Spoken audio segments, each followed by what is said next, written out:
For years now, fact-checking has become de rigueur practice of the news media, especially during campaigns. And with the election of Donald Trump, it's become a daily practice. But according to a new study, while facts may change minds, they won't change your vote. Fact-checking began in earnest with the launch of factcheck.org during the 2004 presidential election cycle. To see more, go to factcheck.org. PolitiFact soon followed with its 6-point truthometer, 6 being true and 1 being pants on fire. And now there's a slew of fact-checkers, with many newspapers making it a regular feature. TV is in on the action, too. Here's CBS's Scott Pelley correcting Trump's assertion that the unemployment rate is 40%. The president said correctly that 94 million Americans are out of the labor force, but that's not an unemployment figure. And because of Trump, reporters see fact-checking as a real-time part of the job. Case in point, when Trump vastly overstated his electoral college win. President Obama got 365 in 2008. Well, I'm talking about Republican. President Obama 332, and George H.W. Bush 426. But fact-checking may not be all it's cracked up to be.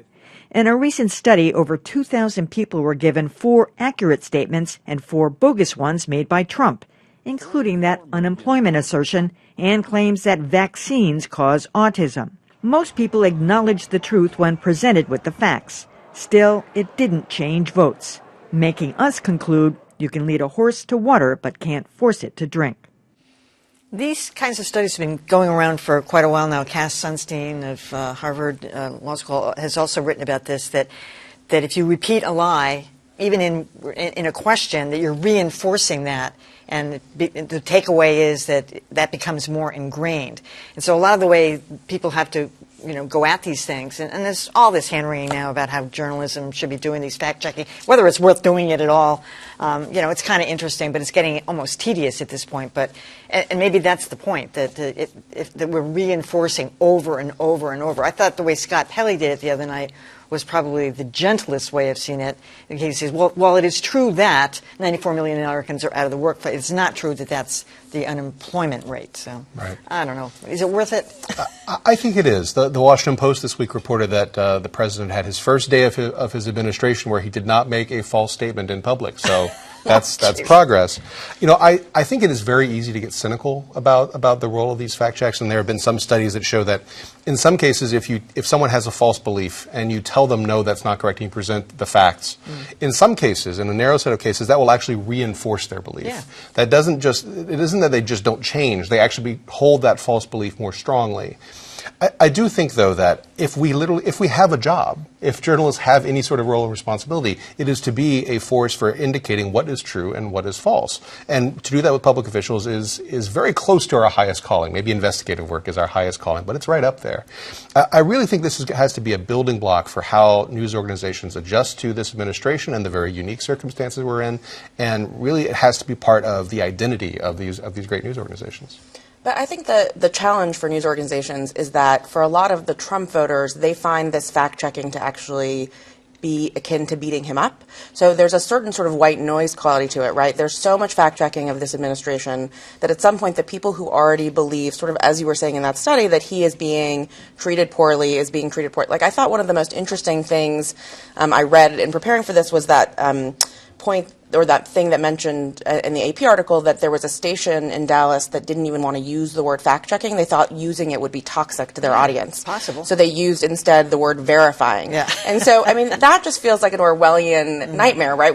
We're like afraid to even say we're checking facts. So I think it's a real challenge, and we're going to have to spend some time figuring out how you can actually reach the audience, which is why we failed in a lot of our election coverage. It's very difficult to do. Things are so polarized now that if you mention Snopes or PolitiFact in particular, those two organizations, which do very good fact-checking, are often castigated as just being part of the liberal media, so we don't have to take them seriously. Snopes, too? Yes, absolutely. The other problem is I sometimes think that there's